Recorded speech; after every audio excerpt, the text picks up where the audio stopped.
السلام عليكم ورحمة الله وبركاته. إن الحمد لله نحمده ونستعينه ونستغفره ونؤمن به ونتوكل عليه ونعوذ بالله من شرور أنفسنا ومن سيئات أعمالنا من يهده الله فلا مضل له ومن يضلل فلا هادي له وأشهد أن لا إله إلا الله وحده لا شريك له وأشهد أن محمدا عبده ورسوله أرسله بالهدى ودين الحق ليظهره على الدين كله ولو كره المشركون.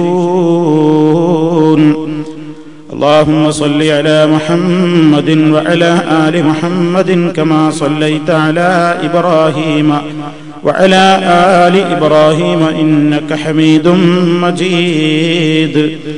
اللهم بارك على محمد وعلى آل محمد كما باركت على إبراهيم وعلى آل إبراهيم إنك حميد مجيد. أما بعد فإن خير الكلام كلام الله وخير الهدي هدي محمد صلى الله عليه وسلم وشر الأمور محدثاتها وكل محدثة بدعة وكل بدعة ضلالة. يا أيها الذين آمنوا اتقوا الله حق تقاته ولا تموتن إلا وأنتم مسلمون. أعوذ بالله من الشيطان الرجيم. قل من حرم زينة الله التي أخرج لعباده والطيبات من الرزق قل هي للذين آمنوا في الحياة الدنيا خالصة يوم القيامة كذلك نفصل الآيات لقوم يعلمون. സ്നേഹമുള്ള സഹോദരന്മാരെ, സഹോദരികളെ, വിശ്വാസികളെ, അല്ലാഹു സുബ്ഹാനഹു വ തആല സത്യവിശ്വാസികളോട് അവരുടെ ജീവിതത്തിൽ മുഴുവനും ഇസ്ലാമികമായ വ്യക്തിത്വം കാത്തുസൂക്ഷിക്കുവാനും ഒരു മുസ്ലിം എന്ന നിലക്ക് തന്നിൽ അർപ്പിതമായ കടമകൾ നിർവഹിക്കുവാനും നിരന്തരമായ ഉത്ബോധനങ്ങളും ഉപദേശങ്ങളുമെല്ലാം നൽകിയിട്ടുണ്ട്. ഇസ്ലാമിക വീക്ഷണത്തിൽ ഒരു മനുഷ്യൻ എന്ന് പറയുന്നത് ദേഹവും ദേഹിയും കൂടി ചേർന്നതാണ്. ദേഹം എന്ന് പറഞ്ഞാൽ നമുക്കറിയാം നമ്മുടെ ഈ കാണുന്ന ശരീരമാണ്. ദേഹി എന്ന് പറഞ്ഞാൽ ആ ദേഹത്തിന് അഡ്രസ് ഉണ്ടാക്കുന്ന ആത്മാവാണ്. ഒരു മനുഷ്യന്റെ ശരീരവും ആത്മാവും കൂടി ചേർന്നതാണ് ഒരു മനുഷ്യൻ. ഒരാൾക്ക് പേരുണ്ടാകുന്നത് അയാൾക്ക് ജീവനുള്ളപ്പോഴാണ്. ഒരാൾ മരണപ്പെട്ടു കഴിഞ്ഞാൽ ആ വ്യക്തിയുടെ പേരിൽ പിന്നെ അയാളെ വിളിക്കാറില്ല. ആ വ്യക്തിയെ സംബന്ധിച്ചുള്ള സംസ്കരണ ചടങ്ങുകളെ കുറിച്ച് പറയുമ്പോ മയ്യത്ത് മയ്യത്ത് എന്നതല്ലാതെ ആ ആളുടെ പേര് പറയാറില്ല. ഒരു മനുഷ്യന് വ്യക്തിത്വം നൽകുന്നത്, ഒരു മനുഷ്യൻ അറിയപ്പെടുന്നത് അവന്റെ ആത്മാവ് അവനിൽ ഉള്ളപ്പോൾ മാത്രമാണ്, ജീവൻ അവനിൽ ഉള്ളപ്പോൾ മാത്രമാണ്. അപ്പൊ ഇസ്ലാമിന്റെ വീക്ഷണത്തിൽ മനുഷ്യൻ, ഈ ശരീരവും ആത്മാവും കൂടി ചേർന്ന മനുഷ്യൻ രണ്ടിനോടും അതിൻ്റെതായ ബാധ്യതകൾ നിർവഹിക്കണം എന്നതാണ് ഇസ്ലാമിന്റെ കാഴ്ചപ്പാട്. ശരീരത്തെ മാത്രം ലാക്കാക്കിക്കൊണ്ട് പ്രവർത്തിക്കുന്ന ഭൗതികവാദികളെ ഇസ്ലാം അംഗീകരിക്കുന്നില്ല. അതേ അവസരത്തിൽ ഈ ലോകത്ത് ജീവിക്കുമ്പോൾ മനുഷ്യൻ തന്റെ ശരീരത്തെപ്പറ്റി അവഗണിച്ചുകൊണ്ട് അതിനെ പീഡിപ്പിച്ച് തന്റെ ശരീരത്തെ ഏറ്റവും വലിയ പ്രയാസത്തിലേക്ക് തള്ളിയിട്ടുകൊണ്ട് ആത്മാവിനെ പരിപോഷിപ്പിക്കുന്ന കാര്യങ്ങളിൽ മാത്രം മുഴുകുന്നതിനെയും ഇസ്ലാം അംഗീകരിക്കുന്നില്ല. ദേഹത്തിന് മാത്രം പ്രാധാന്യം കൽപ്പിക്കുന്ന ഭൗതികവാദത്തിന്റെയും ആത്മാവിന് മാത്രം പ്രാധാന്യം കൽപ്പിച്ചുകൊണ്ട് സൂഫിസത്തിലേക്ക്, സന്യാസത്തിലേക്ക് നീങ്ങുന്ന ആത്മീയവാദികളുടെയും വാദങ്ങൾക്ക് മധ്യേ, ആ രണ്ട് തീവ്രതകളുടെയും ജീർണതകളുടെയും മധ്യേയാണ് ഇസ്ലാമിന്റെ വീക്ഷണം ഈ മേഖലയിൽ നിലകൊള്ളുന്നത്. രണ്ടിനോടും അതാതിൻ്റെതായ കടമകൾ മുസ്ലിം നിർവഹിക്കണം എന്നതാണ് ഇസ്ലാമിന്റെ കാഴ്ചപ്പാട്. ശരീരത്തോട് കാഴ്ചപ്പാടുകൾ, കടമകളുണ്ട്. അവന്റെ ആത്മാവിനോട് കടമകൾ ഉള്ളതുപോലെ തന്നെ മഹാനായ നബി സല്ലല്ലാഹു അലൈഹി വസല്ലമിന്റെ അടുക്കൽ ഒരു പരാതി വരികയാണ് ഒരു സ്വഹാബിയെ സംബന്ധിച്ച്. മഹാനായ സ്വഹാബി അംറു ബിൻ അൽ-ആസ് റളിയല്ലാഹു തആല അൻഹുവാണ്. അദ്ദേഹത്തെ സംബന്ധിച്ച് പ്രവാചക തിരുമേനി സല്ലല്ലാഹു അലൈഹി വസല്ലമിന്റെ അടുക്കൽ പരാതി വന്നപ്പോൾ നബി സല്ലല്ലാഹു അലൈഹി വസല്ലം എന്താണ് പരാതി കേട്ടത്? ഇബാദത്തുകളിൽ അതിര് കവിഞ്ഞുകൊണ്ട് തന്റെ ദേഹത്തോട് ചെയ്യേണ്ടുന്ന, തന്റെ ശരീരത്തോട് ചെയ്യേണ്ടുന്ന, തന്റെ ഭാര്യയോട് ചെയ്യേണ്ടുന്ന, തന്റെ കുടുംബത്തോട് കാത്തുസൂക്ഷിക്കേണ്ടുന്ന ബാധ്യതകളെ കാത്തുസൂക്ഷിക്കാതെ അമിതമായി ആത്മീയമായ കാര്യത്തെ മാത്രം ശ്രദ്ധിച്ചുകൊണ്ട് ദേഹത്തോടുള്ള ബാധ്യതകളെ നിങ്ങൾ വിസ്മരിക്കുന്നു എന്ന കംപ്ലൈന്റ്, പരാതി നിങ്ങളെക്കുറിച്ച് എനിക്ക് കിട്ടിയിട്ടുണ്ട് എന്ന് നബി സല്ലല്ലാഹു അലൈഹി വസല്ലം അരുമ ശിഷ്യനായ സ്വഹാബിയായ അംറു ബിൻ അൽ-ആസ് റളിയല്ലാഹു തആല അൻഹുവിനോട് വിളിച്ചു പറയുകയാണ്.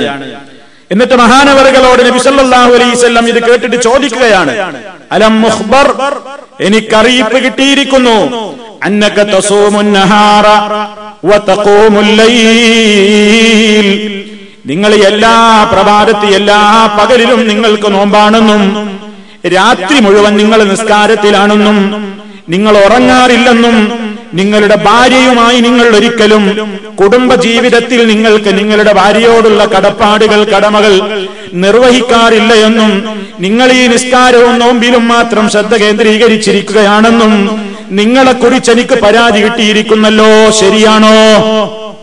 നബി സല്ലല്ലാഹു അലൈഹി വസല്ലമിന്റെ ചോദ്യം. സഹാബി പറഞ്ഞു, ബലാ യാ റസൂലല്ലാഹ്, അതെ അല്ലാഹുവിന്റെ റസൂലേ, അങ്ങ് കേട്ടത് ശരിയാണ്. എനിക്കെല്ലാ ദിവസവും പകല് നോമ്പായിരിക്കും, രാത്രി ഞാൻ അധികം ഉറങ്ങാറില്ല, ഇബാദത്തിൽ തന്നെയാണ്, കുറച്ച് റെസ്റ്റ് എടുക്കും, പിന്നെ നിസ്കാരം തന്നെയാണ്, വേറൊന്നും ഞാൻ ചിന്തിക്കാറില്ല. ഇതാണ് എന്റെ പതിവ്. നബി സല്ലല്ലാഹു അലൈഹി വസല്ലം പഠിപ്പിച്ചു കൊടുക്കുന്നു എങ്കിൽ നീ നല്ല ആത്മീയവാദിയാണ്, നിനക്ക് നല്ല തഖ്വയുള്ള മനുഷ്യനാണ്, ഇങ്ങനത്തെ ആൾക്കാരല്ലേ എന്റെ ഉമ്മത്തിൽ വേണ്ടത് എന്ന് പറഞ്ഞ് നബി സല്ലല്ലാഹു അലൈഹി വസല്ലം പ്രോത്സാഹിപ്പിച്ചുവോ അതോ മറ്റെന്തെങ്കിലും പറഞ്ഞുവോ? പ്രവാചകൻ പറഞ്ഞതെന്താണ്? ഫലാ തഫ്അൽ, നീ അങ്ങനെ ചെയ്തു പോകരുത്, ഇനി അത് ആവർത്തിച്ചു പോകരുത്. സും വ അഫ്തിർ വനം വഖും ഫഇന്ന ലിജസദിക അലൈക ഹഖ്ഖാ വഇന്ന ലിഐനൈക അലൈക ഹഖ്ഖാ വഇന്ന ലിസൗജിക അലൈക ഹഖ്ഖാ. സല്ലല്ലാഹു അലൈഹി വസല്ലം പറയുന്നു, ഫലാ തഫ്അൽ, നീ അങ്ങനെ ചെയ്യരുത്. എന്നുമെന്നും നോമ്പ് നോൽക്കുന്ന സമ്പ്രദായം പാടില്ല. സും, നിങ്ങൾ നോമ്പെടുത്തോളൂ. വ അഫ്തിർ, നിങ്ങൾ ചില ദിവസം നോമ്പെടുക്കാനും പാടില്ല. നോമ്പുള്ള ദിവസവും ഇല്ലാത്ത ദിവസവും ഒക്കെ ഉണ്ടാകണം. അതുപോലെ തന്നെ വനം, നിങ്ങൾ ഉറങ്ങുകയും ചെയ്യണേ. വഖും, നിങ്ങൾ നിസ്കരിക്കുകയും ചെയ്തോളൂ. നിസ്കാരവും വേണം, ഉറക്കും വേണം. ഫഇന്ന ലിജസദിക അലൈക ഹഖ്ഖാ, നിശ്ചയമായും നിങ്ങൾക്ക് നിങ്ങളുടെ ശരീരത്തോട് ചില കടമകളുണ്ട് കേട്ടോ. നിങ്ങളുടെ ഈ ശരീരത്തോട് നിങ്ങൾക്ക് ചില ബാധ്യതകളുണ്ട്. വഇന്ന ലിഐനൈക അലൈക ഹഖ്ഖാ, നിശ്ചയമായും നിങ്ങൾക്ക് നിങ്ങളുടെ ഈ രണ്ട് കണ്ണുകളോടും ചില കടമകളുണ്ട്, അതും നിങ്ങൾ നിർവഹിച്ചേ പറ്റൂ. വഇന്ന ലിസൗജിക അലൈക ഹഖ്ഖാ, നിശ്ചയമായും നിങ്ങൾക്ക് നിങ്ങളുടെ ഇണയോടും ചില ബാധ്യതകളുണ്ട്, അതും നിർവഹിച്ചേ പറ്റൂ. നബി സല്ലല്ലാഹു അലൈഹി വസല്ലമിന്റെ ഉപദേശം. ശരീരത്തിന്റെ കാര്യവും ശ്രദ്ധിക്കണം, ആത്മാവ് മാത്രം ശ്രദ്ധിച്ചാ പോരാ.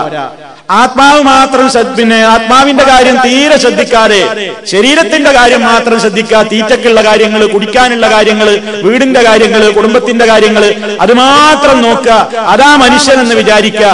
അതിവിടെ മൃഗങ്ങൾക്കുള്ള തന്നെയാണ്. മൃഗത്തിനും ഭക്ഷിക്കണം, മൃഗത്തിനും ദാഹമുണ്ട്, വെള്ളം കുടിക്കണം, അതിനും കെട്ടിയിടാനും താമസിക്കാനും വെയിലും മഴയും കൊള്ളാതെ താമസിക്കാൻ ആല വേണം, കൂട് വേണം. അതുപോലെ തന്നെ അവയ്ക്കും ലൈംഗികമായ പ്രതിപത്തിയുണ്ട്, വികാരങ്ങളുണ്ട്. അത് ശമിപ്പിക്കാൻ ആവശ്യമായ ഒരു പെൺതുണ വേണം, അതല്ലെങ്കിൽ പെൺതുണക്ക് ഒരു ആൺതുണ വേണം. അതൊക്കെയും മൃഗലോകത്തുമുള്ളതാണ്. അത് മാത്രം ചിന്തിച്ചുകൊണ്ട് ആത്മാവിന്റെ കാര്യത്തെ മറന്നു കളയുന്നുവെങ്കിൽ അതും ഇസ്ലാം അംഗീകരിക്കാത്ത തനി ഭൗതികവാദമാണ്. അതേ അവസരത്തിൽ ഈ ശരീരത്തെ മുഴുവനും അവഗണിച്ചുകൊണ്ട്, ഉറങ്ങാതെ ശരീരത്തെയും കണ്ണിനെയും ഒക്കെ നശിപ്പിച്ചുകൊണ്ട്, ആരോഗ്യത്തെ നശിപ്പിച്ചുകൊണ്ട് വെച്ചുകൊണ്ട് ശരീരത്തെ പീഡിപ്പിച്ചുകൊണ്ടുള്ള ഒരു നിസ്കാരവും ഒരു കാലാകാലത്തെയും ഒരു നോമ്പും കുടുംബത്തെ നോക്കാതെയുള്ള ഒരു ഇസ്ലാമുമെന്നും അത് വേണ്ട, അത് ശരിയായ രീതിയല്ല. ഇതാണ് നബി സല്ലല്ലാഹു അലൈഹി വസല്ലം പറയുന്നത്. അപ്പൊ ഒരു മനുഷ്യന് അവന്റെ വ്യക്തിത്വത്തിൽ ഇസ്ലാമികമായ ചുവ ഏത് മേഖലയിലും വേണം. അവൻ എല്ലാ ഭാഗവും വേണം പരിഗണിക്കുക.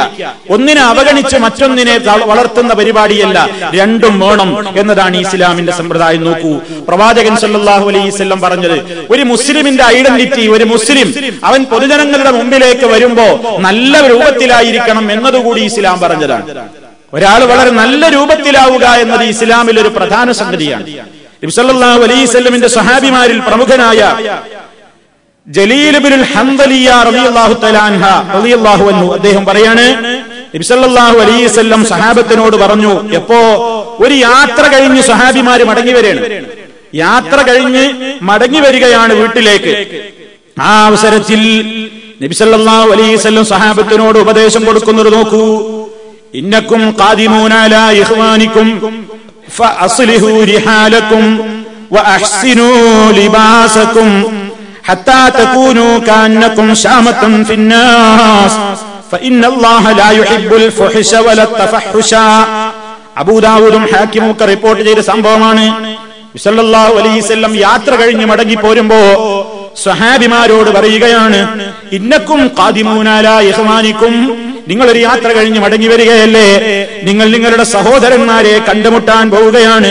അതുകൊണ്ട് ഫഅസ്ലിഹു റിഹാലക്കും, നിങ്ങൾ നിങ്ങളുടെ വാഹനത്തെയൊക്കെ നന്നാക്കണം. വഅഹ്സിനൂ ലിബാസക്കും, നിങ്ങൾ ധരിച്ച വസ്ത്രമൊക്കെ നിങ്ങൾ നന്നാക്കണം. നല്ല വേഷത്തിൽ അവരെ കാണുമ്പോൾ ഒരു വെറുപ്പ് തോന്നാത്ത നിലക്ക്, അവരെ കാണുമ്പോൾ നിങ്ങളോടൊരു വൈമുഖ്യം തോന്നാത്ത നിലക്ക്, അവരെ കാണുമ്പോൾ നിങ്ങളിൽ ഒരു വെറുപ്പ് തോന്നുന്ന സ്വഭാവങ്ങളോ രൂപഭാവങ്ങളോ വേഷഭൂഷാദികളോ ഇല്ലാത്ത നിലക്ക്, നിങ്ങൾ ആകർഷണീയമായ നിലക്ക് നിങ്ങൾ നിങ്ങളുടെ സഹോദരന്മാരുടെ മുമ്പിലേക്ക് ചെല്ലണേ. ഫഇന്നല്ലാഹ ലാ യുഹിബ്ബുൽ ഫഹിഷ ഫുഹിഷ വല തഫഹുഷ. രൂപത്തിലും ആകൃതിയിലും പ്രകൃതിയിലുമൊക്കെ മനുഷ്യർക്ക് വെറുപ്പുണ്ടാകുന്ന നിലക്കുള്ള സമ്പ്രദായങ്ങളെ പിന്തുടരുന്ന ആളുകളെ അല്ലാഹു ഇഷ്ടപ്പെടുന്നതല്ല. അത് ഇസ്ലാമിന്റെ ഒരു നിയമമാണ്. രണ്ട് രംഗത്തും ശുദ്ധി വേണമെന്നാണ് ഇസ്ലാം പറയുന്നത്. രണ്ട് മേഖലയിലും വൃത്തി വേണം. ഖുർആനിലെ വചനം നോക്കൂ നിങ്ങൾ, ഇന്നല്ലാഹ യുഹിബ്ബുത് തവ്വാബീന വയുഹിബ്ബുൽ മുതതഹിരീൻ. നിശ്ചയമായും അല്ലാഹു യുഹിബ്ബു, അവൻ ഇഷ്ടപ്പെടുന്നു, അത്തവ്വാബീന, പശ്ചാത്തപിച്ച് മനസ്സിനെ ശുദ്ധമാക്കിയ ആളുകളെ അല്ലാഹുക്ക് പെരുത്ത് ഇഷ്ടമാണ്.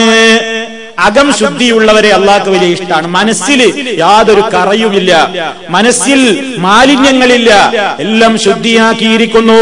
മനുഷ്യൻ എന്ന നിലക്ക് സംഭവിക്കുന്നത് അപ്പോൾ അവൻ അനുസരിഞ്ഞുകൊണ്ട് തന്റെ നാഥന്റെ മുമ്പിൽ ഏറ്റുപറഞ്ഞുകൊണ്ട് അവൻ മനസ്സിനെ ശുദ്ധീകരിച്ചുകൊണ്ട് അല്ലാഹുവിങ്കലേക്ക് തൗബ ചെയ്ത് മടങ്ങുന്ന പ്രകൃതക്കാരനാണെങ്കിൽ, അങ്ങനെ മനസ്സിനെ ശുദ്ധീകരിക്കുന്നവരെ, ഉള്ളു ശുദ്ധമാക്കിയ ആളുകളെ അല്ലാഹുവിന് ഏറെ ഇഷ്ടമാകുന്നു.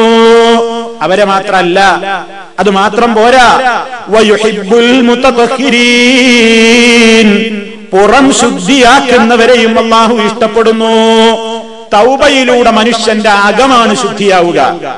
മനസ്സും ശരീരമാണല്ലോ, ഈ മനസ്സ് തൗബയിലൂടെയാ ശുദ്ധിയാവുക. അത് സോപ്പ് തേച്ച് എനിക്ക് അത്തറ് പുരട്ടി ഭംഗിയിൽ നടന്നത് കൊണ്ട് ഒരാളുടെ മനസ്സ് ശുദ്ധാവൂല. അത് തൗബയിലൂടെയാണ് ശുദ്ധിയാകുന്നത്. അങ്ങനെ അകത്തളത്തെ ശുദ്ധമാക്കുന്നവനെ അല്ലാഹു സ്നേഹിക്കുന്നു.